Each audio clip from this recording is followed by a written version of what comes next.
Hello and welcome to How to Start Up, a podcast for anyone starting a company.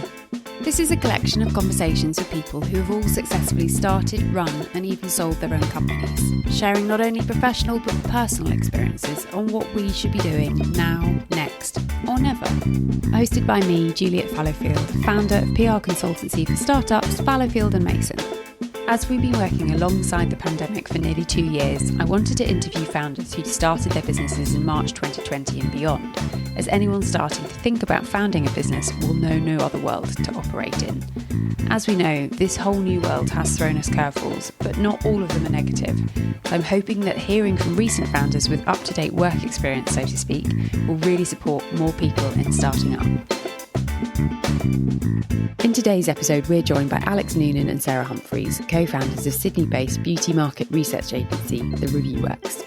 Following media, marketing and PR careers of nearly 2 decades each, Alex and Sarah decided to pursue a path of joint entrepreneurship during the pandemic whilst continuing to run their existing businesses. Alex and Sarah share with us their advice on starting a new company while simultaneously running another, and how trust and transparency are vital attributes to have as any business owner.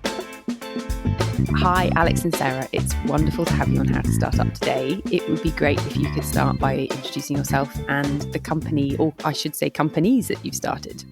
I'm Alex Noonan. I'm the co-founder of the ReviewWorks, and I also have another business called the ContentWorks. And I'm Sarah Humphries. I am the co-founder with Alex of the ReviewWorks, and I have a PR business called SHA PR. And Sarah, how long have you been doing SHHPR? It's 9.5 years. It was 9 years this year. Alex, when did you start your business? 2 years ago this July. So it's really interesting for me to chat to you both because you have done your own businesses and yet you've also started a third business. What was the reasoning behind starting this third business? Well, I guess the reason for starting this business, and I guess importantly starting this business together, was coming from a need for both of our clients in our respective areas. So with my business, The ContentWorks, it's all about content marketing and social media. And with Sarah, SHAPR, it's obviously all around PR and also social media as well. And for both of us, what our clients were looking for was that organic, authentic content creation. They wanted testimonials, they wanted product ratings for their new launches or for existing launches. And so that's kind of how this came together. So you really found a problem that your clients weren't able to solve and you're fixing it for them. Yeah, absolutely. And I think from sitting in a lot of presentations over the last 10 years from organisations going to my clients and coming up with $50,000, $100,000, $150,000 proposals and knowing not many clients can really afford that and sort of looking to see, is it achievable to give an offering to clients? It gives them the results they need whilst being relatively respectful to their bottom line, but also making it profitable for us. That's fascinating, and I want to find out how you've done that. But just very quickly, what is the ReviewWorks? So it's a reviews-based platform. The gap we found was it's not a huge, big reviews company where we have 350,000 people on a database that can write very generic and maybe unemotional reviews, but it's also not a publishing house that kind of bookends a reviews program offering with editorial. It is a group of people that we have found via social who are obsessives for the category. So I think because Alex and I have worked in beauty for so long, we knew how to identify those people. And when we started building our database, even we were surprised at how quickly it grew from 1 member to 1,800 members. You're so right, because beauty is one of those sectors where people are obsessed with it. Yeah. And I think the thing is we offer our clients an opportunity to get really well-considered, well-thought-out reviews from people who are passionate about the category, but they're also socially native. So very quickly and very easily we found that they were sharing their experience, they were sharing their reviews to their followers on social media. And in this day and age, with a generation that have grown up digitally, a lot of these people are influencers in their own right. And I think it's because we understand their language and we know what they want and we also know what clients want. It's married perfectly. Sort of quick elevator pitch to a client. It is reviews for your product by people who understand your product, and those reviews get housed where you want them. And given you mentioned the competition are charging exorbitant fees for this typically, how have you made it affordable for independent brands to do this, yet making it also profitable for you? I guess to Sarah's point earlier around the difference with us and the publishing model is with the publishing model, their main priority is to make revenue in advertising, and then the reviews are then swept up as part of that. Whereas for us, we don't have any KPIs we need to hit with advertising. So it means that the brands that we work with are purely paying for the reviews. Then layer in with that too, because we both have our own independent businesses, there are no overheads with this. So overheads are really only actioned when a booking occurs, so when a campaign runs. So therefore, all of those costs are then covered within that campaign. So when clients are working with us, they're not paying for all the other overheads that are usually associated with running a reviews platform. And this is really interesting because I was talking to somebody about the podcast saying it's called How to Start Up, because at the beginning I had no idea what I was doing and how to start. I knew how to PR something. I didn't know how to run a company. And I said I hit that 2-year mark where I suddenly maybe could breathe out a bit. I said, well, how do you keep your momentum up? How do you keep your enthusiasm up? He's like, you just start another company and your next podcast is going to be how to keep it up. And I was like, oh God. And it's actually true. And it's a friend of mine built a house. He said, well, now I've done one, I can do another. All the experience I've had from that, I can now use usefully in the second one. Did you find, given that you're both 9 and 2 years in, that you had done all the hard yards, so it was very quick and easy to set up another company? That's a yes and a no. It's quite different though, starting up a partnership versus independently. Yeah. So that's different. I think there were definitely things for me anyway that I was like, okay, I understand what we need, like in a business sense, or I wasn't as intimidated by some of the things that came along the way. Whereas when it's your first time round And you're on your own, you're just a deer in the headlights. You're in it together as well. Have you found it much more enjoyable having a co-founder, or actually are there negatives to it? You don't have to answer that. Well, what I've really loved about this journey that we're on is that we're able to speak very openly about not just this business, but also other businesses as well. So you have this great confidant, I guess, where you can really talk very openly around challenges that we're having, and we can bounce ideas off each other or workshop solutions with that. And then in terms of this business, because we're both very pragmatic, if there's a problem, we sort of just tackle it head on and make a decision very quickly and move on. We haven't, I guess that's one thing we've never done, is sort of sat on anything. Because you guys have known each other for 20 years, I think.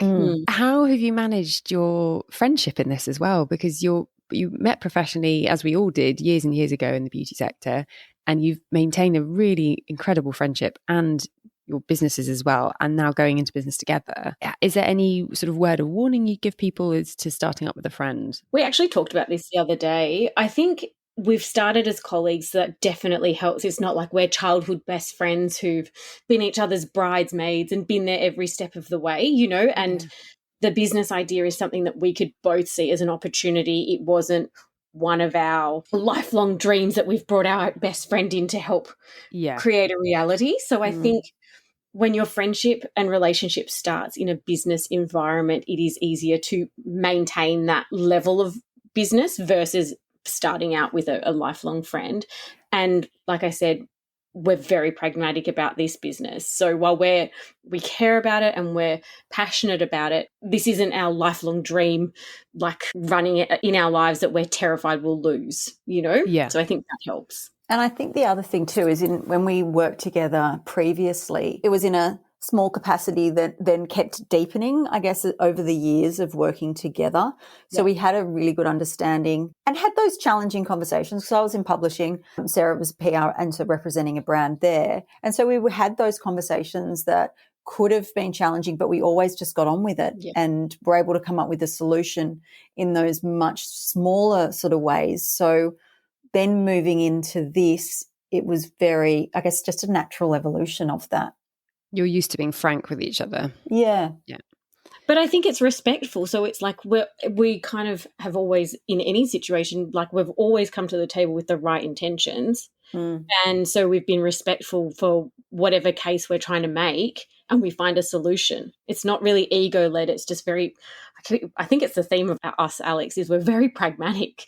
We don't take work things particularly personally. No. Because our work doesn't define who we are. And I think the other thing too is we're both at a very similar life stage. We've got 2 young kids. So there's that, just that natural understanding of the juggle and working around each other's schedules to sort of make it all work. Yeah. And the respect too that comes with that. One of us goes on holidays, the other one picks it up, and vice versa.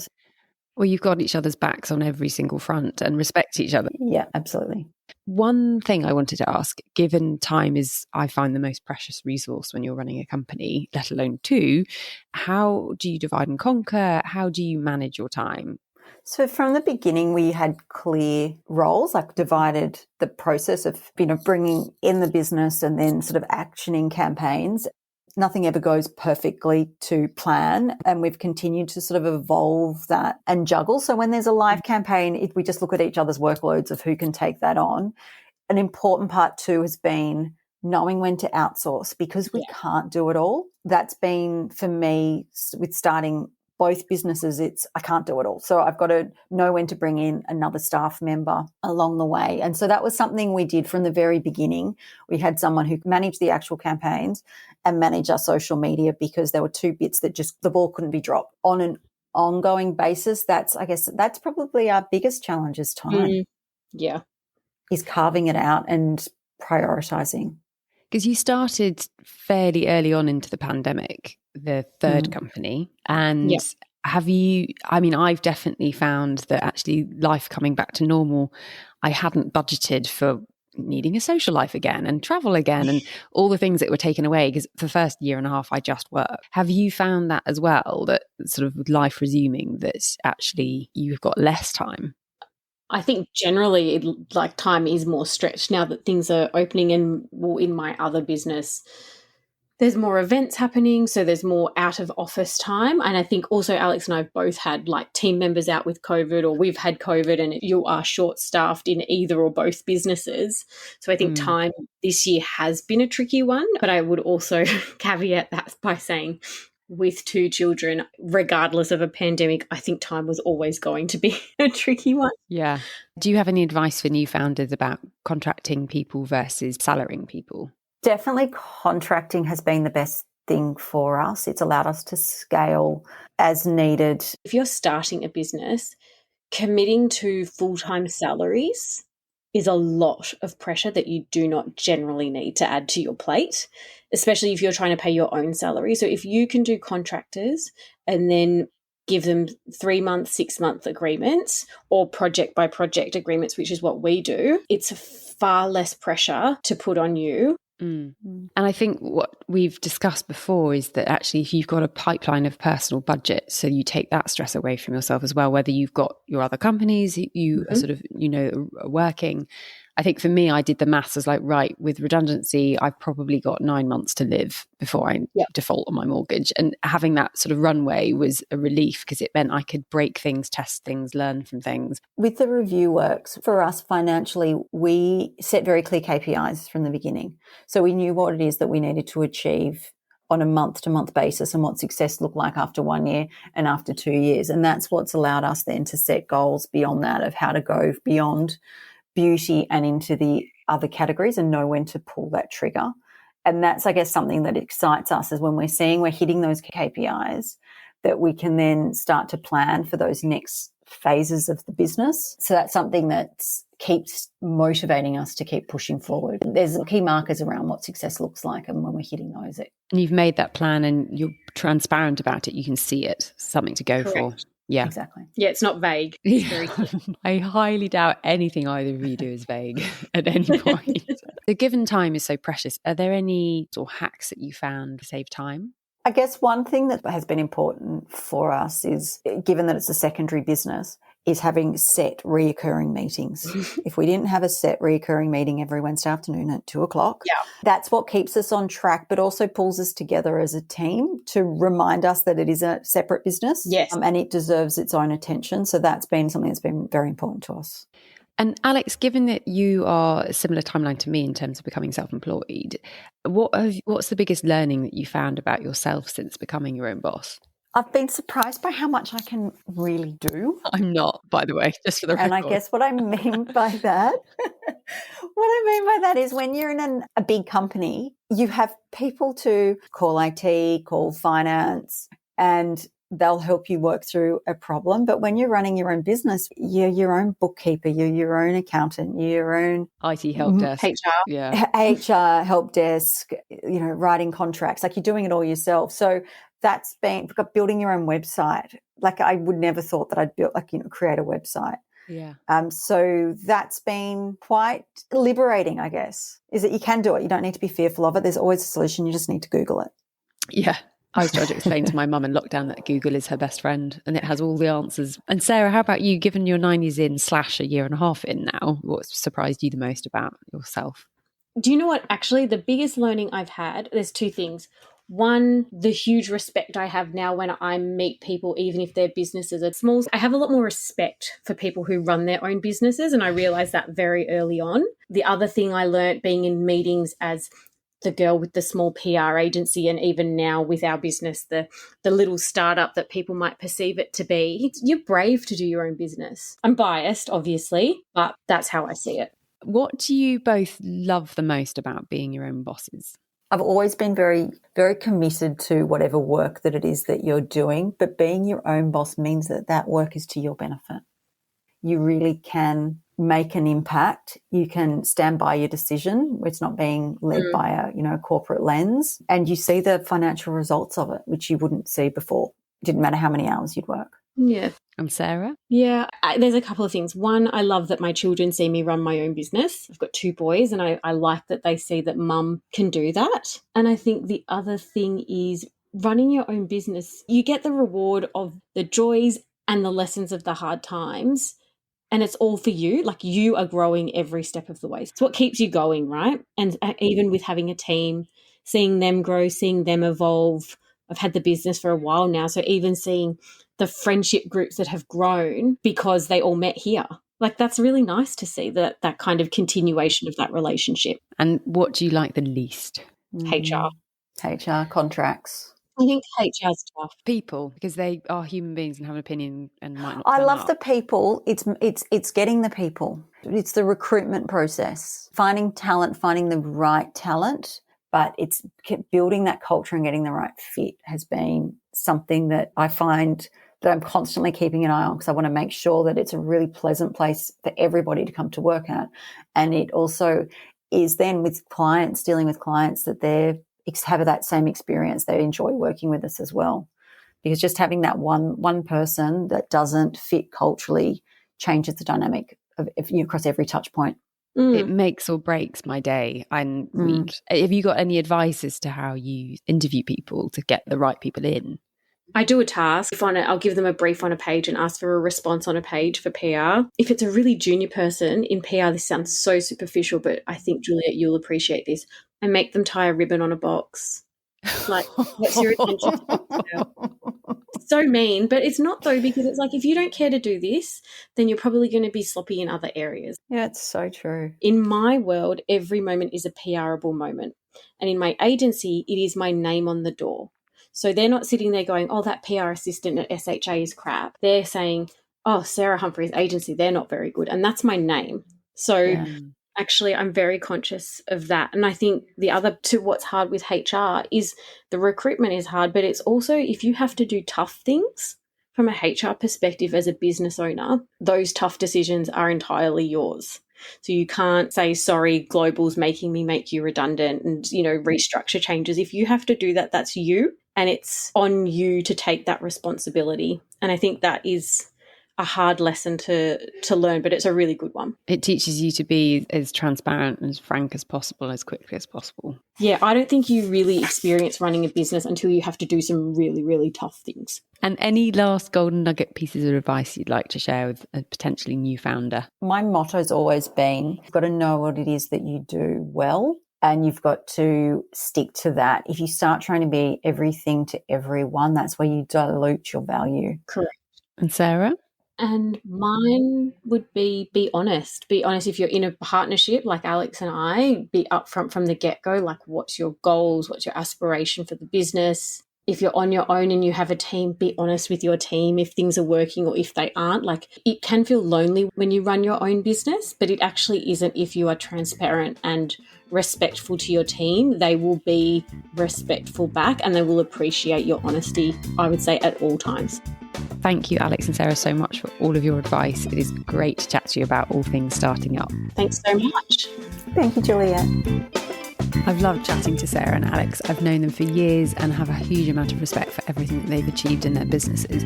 What I love the most is that Sarah actually recorded this from her cupboard. And if you work in beauty, you will know what this is, or fashion even, in the sense that lots of us started our careers in a cupboard. But what I also loved is that we've all admitted that the cupboard has always been quite a safe space, and for Sarah to record the podcast from a cupboard that she has now founded herself is a huge honour.